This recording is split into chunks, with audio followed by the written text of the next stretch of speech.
നമസ്കാരം സുഹൃത്തുക്കളെ, നമ്മളിപ്പോൾ ഉള്ളത് മലയാള ഭാഷയുടെ പിതാവ് എന്നറിയപ്പെടുന്ന തുഞ്ചത്ത് രാമാനുജൻ എഴുത്തച്ഛന്റെ ജന്മസ്ഥലമായ തിരൂരിലാണ് നമ്മളുള്ളത്. മലപ്പുറം ജില്ലയിലെ തിരൂർ താലൂക്കിൽ തൃക്കണ്ടിയൂർ ക്ഷേത്രത്തിനടുത്തുള്ള തുഞ്ചംപറമ്പിൽ.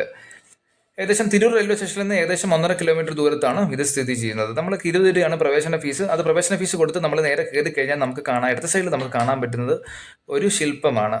ഒരു കിളിയുടെ ഒരു ശില്പം. തുഞ്ചത്ത് എഴുത്തച്ഛൻ കിളിപ്പാട്ട് പ്രസ്ഥാനത്തിന്റെ ഉപജ്ഞാതാവായിരുന്നല്ലോ. അപ്പൊ അദ്ദേഹത്തിനോടുള്ള സ്മരണാർത്ഥമാണ് അതവിടെ ക്രമീകരിച്ചിരിക്കുന്നത്.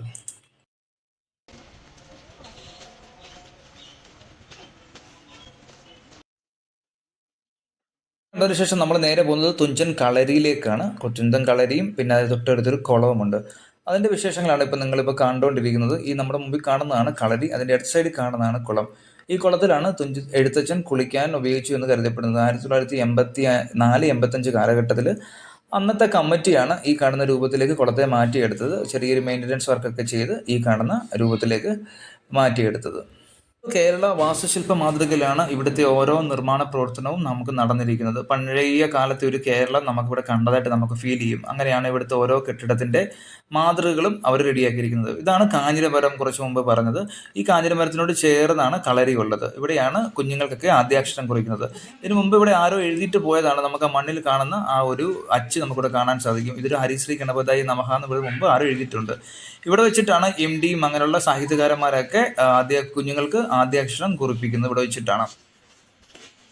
ഈ ഒരു സിസ്റ്റം ആദ്യമേ സ്റ്റാർട്ട് ചെയ്തത് എഴുത്തച്ഛനാണെന്നാണ് കരുതപ്പെടുന്നത്. അതുകൊണ്ടാണ് അദ്ദേഹത്തിനെ എഴുത്തച്ഛൻ എന്ന് വിളിക്കാൻ കാരണം. അദ്ദേഹത്തിന് ശരിക്കുള്ള പേര് രാമാനുജനാണെന്നും കൃഷ്ണനാണെന്നും പറഞ്ഞിട്ട് രണ്ട് പക്ഷമുണ്ട്. ചരിത്രരേഖകൾ പരിശോധിച്ച് കഴിഞ്ഞാൽ നമുക്കത് മനസ്സിലാക്കാൻ സാധിക്കും.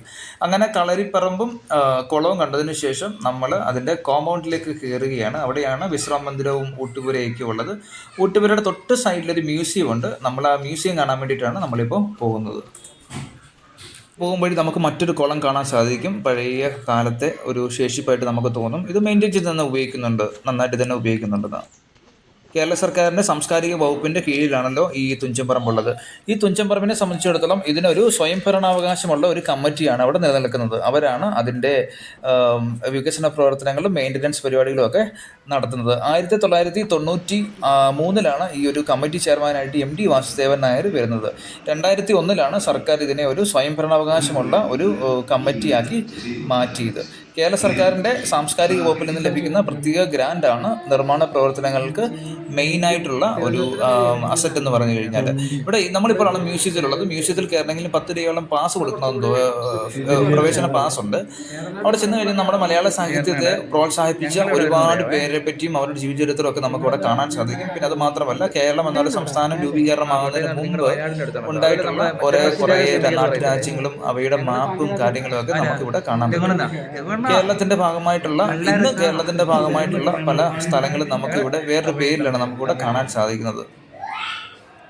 ഇത് അവിടെ സ്ഥാപിച്ചിരിക്കുന്ന ഒരു നന്നങ്ങാടിയാണ്. പഴയ കാലത്ത് ഒരു അവശേഷിപ്പാണ്. ഏതോ ഒരിടത്ത് ഇത് കിട്ടിയതാണ്. അതിങ്ങനെ ഒരു ഗ്ലാസ്സിനകത്തൊക്കെ ഇട്ട് കൃത്യമായ രീതിയിൽ അതിനെ പ്രൊട്ടക്ട് ചെയ്ത് അതുമായി ബന്ധപ്പെട്ട ചരിത്രങ്ങളൊക്കെ അവിടെ രേഖപ്പെടുത്തിയിട്ടുണ്ട്. ഇത് എവിടെ നിന്ന് കിട്ടിയെന്നും അങ്ങനെയുള്ള കാര്യങ്ങളൊക്കെ അവിടെ മെൻഷൻ ചെയ്തിരിക്കുന്നത്.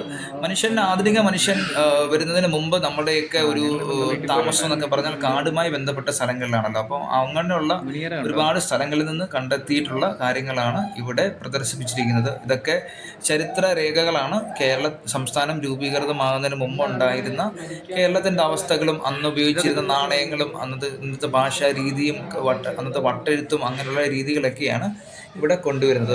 രാമാനുജൻ എഴുത്തച്ഛനാണ് 51 അക്ഷരമുള്ള മലയാളം ലിപി ക്രമീകരിച്ചത്. അതിനു മുമ്പ് നമുക്ക് ഉപയോഗിച്ചുകൊണ്ടിരുന്നത് 30 അക്ഷരമുള്ള വട്ടെഴുത്താണ് നമ്മൾ ഉപയോഗിച്ചുകൊണ്ടിരുന്നത്. ഇന്നത്തെ തമിഴ്നാടും കേരളവും ഇതൊക്കെ നമ്മുടെ പഴയ കാലത്തെ ചരിത്രങ്ങളെ പറ്റി നമുക്ക് കാണാൻ പറ്റും. പഴന്തമിഴ് കാലത്തെ ചരിത്രങ്ങളും അതെങ്ങനെ കേരളവുമായി ബന്ധപ്പെട്ടിരിക്കുന്നതും പിന്നെ ശ്രീ ശങ്കരാചാര്യനെ പറ്റിയിട്ടുള്ള ചെറിയൊരു വിവരണവും അതുമായി ബന്ധപ്പെട്ട ചരിത്ര രേഖകളും കാര്യങ്ങളുമൊക്കെ വിശദമായിട്ട് തന്നെ അവരോട് കൊടുത്തിരിക്കുന്നു. അതൊക്കെ നോക്കി വായിക്കാൻ നമുക്ക് അവസരമുണ്ട്. ഈ മ്യൂസിയത്തിൽ കയറി കഴിഞ്ഞാൽ പഴയ കേരളത്തെ സംബന്ധിച്ചിടത്തോളം ഒരുപാട് നാഴികക്കല്ലായിട്ടുള്ള ചരിത്രപരമായിട്ടുള്ള പല സാധനങ്ങളും നമുക്ക് അവിടെ കാണാൻ സാധിക്കുന്നു എന്നുള്ളതാണ്. നമ്മൾ ഇന്നത്തെ തലമുറയ്ക്ക് ഭൂരിഭാഗം പേർക്കും അറിയാത്ത കുറേ കാര്യങ്ങൾ നമുക്ക് അവിടെ നിന്ന് മനസ്സിലാക്കാൻ പറ്റും. ഇതൊക്കെയാണ് മലയാള ഭാഷയിൽ ഇന്ന് 51 അക്ഷരം ഉണ്ടെങ്കിൽ അതിന് മുമ്പ് ഉണ്ടായിരുന്ന അക്ഷരങ്ങളും ഇതെങ്ങനെയാണ് പരിണമിച്ച് നമ്മൾ ഇന്ന് കാണുന്ന 51 അക്ഷരമാല എങ്ങനെ ക്രമീകരിച്ചു എന്നുള്ള കാര്യങ്ങളൊക്കെ അവിടെ വിശദമായി തന്നെ അവരോട് കൊടുത്തിരിക്കുന്നു. അവിടെ ഇത് എക്സ്പ്ലെയിൻ ചെയ്ത് തരാനൊന്നും ആരും അവിടെ ഇല്ല. പക്ഷെ നമുക്ക് കൃത്യമായിട്ട് വായിച്ചത് മനസ്സിലാക്കിയെടുക്കാൻ സാധിക്കുന്നു എന്നുള്ളതാണ്. ഇതാണ് കോലെഴുത്ത് എന്നൊക്കെ പറഞ്ഞു കഴിഞ്ഞാൽ ഇതൊക്കെ മുമ്പ് മലയാളം ഞാൻ പറഞ്ഞതുപോലെ ഇത് ക്രമീകരിക്കുന്നതിന് മുമ്പ് ഉണ്ടായിരുന്ന അന്നത്തെ കാലത്ത് നിലവിലുണ്ടായിരുന്ന ഭാഷാ രീതികളൊക്കെയാണ്. അതിൻ്റെ തൊട്ടപ്പുറത്ത് മറ്റൊരു ചാർട്ടാണ്. അവിടെ അക്കങ്ങൾ എങ്ങനെയാണ് അന്ന് എഴുതിയിരുന്നത്, മലയാളത്തിൽ എങ്ങനെയാണ് എഴുതിയിരുന്നു എന്നുള്ളതാണ് അവിടെ കാണിക്കുന്നത്. പിന്നെ സംഖ്യകൾ, അതുമായി ബന്ധപ്പെട്ട കാൽക്കുലേഷൻസും അതെങ്ങനെയാണ് അതിനെ പറഞ്ഞിരുന്നത്, അളവ്, നാണയങ്ങൾ എങ്ങനെയൊക്കെയായിരുന്നു, തൂക്കം എന്തൊക്കെയാണ് പറഞ്ഞുകൊണ്ടിരുന്നത്, അങ്ങനെയുള്ള ഒരുപാട് സാധനങ്ങൾ, ഒരുപാട് രേഖകൾ നമുക്ക് അവിടെ നോക്കിയാൽ കാണാൻ പറ്റും. ഇതൊന്നും ഇന്നത്തെ തലമുറയെ സംബന്ധിച്ചിടത്തോളം ഇതൊന്നും അറിയാൻ വലിയ സാധ്യത. സന്ദർശനം കഴിഞ്ഞപ്പം എനിക്ക് തോന്നിയത് നമ്മൾ മലയാളികൾ മറന്നുകൊണ്ടിരിക്കുന്ന നമ്മുടെ ഭാഷയുടെയും നമ്മുടെ ചരിത്രത്തിൻ്റെയും ഏകശേഷിപ്പാണ് ഈ തുഞ്ചൻപറമ്പ് എന്നാണ്. തുഞ്ചത്ത് എഴുത്തച്ഛൻ്റെ സ്മരണകളിൽ ഊന്നി ഇന്നും തലയെടുപ്പോടെ നിലനിൽക്കുന്നു. വരും തലമുറയ്ക്ക് നമ്മുടെ ഭാഷയെയും സംസ്കാരത്തിൻ്റെയും അതിസമ്പന്നമായ ചരിത്രം കാണിച്ചു കൊടുക്കുവാൻ ഇന്നും തലയെടുപ്പോടെ ഈ തുഞ്ചൻ സ്മാരകം നിലനിൽക്കുന്നു. മറ്റൊരു വീഡിയോയുമായി വീണ്ടും കാണാം.